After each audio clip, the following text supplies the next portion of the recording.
Happy na birthday pa. Oh, ang sweet naman nila.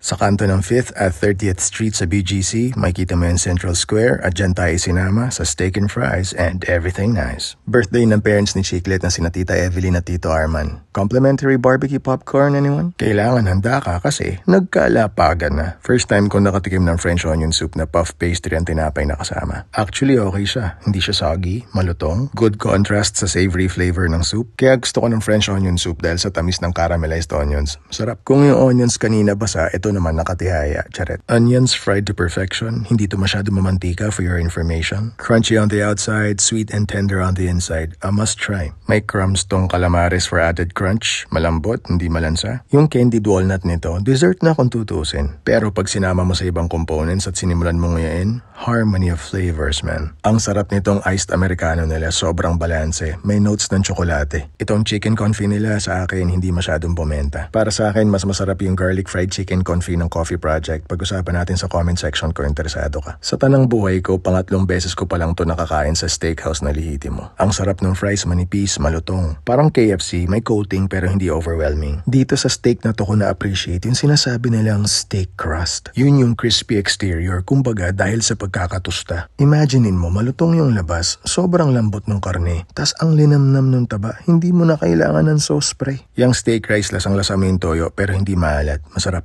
Napa-fist bump ako kay Pat kasi binigay niya sa akin yung salmon skin ng order niya. Follow niyo siya dyan for travel and lifestyle tips. Sana yung Lucy sinindihan nung nakalapag na sa mesa para mas tumagal. Charet, yan lahat ang inabot. Nyarap!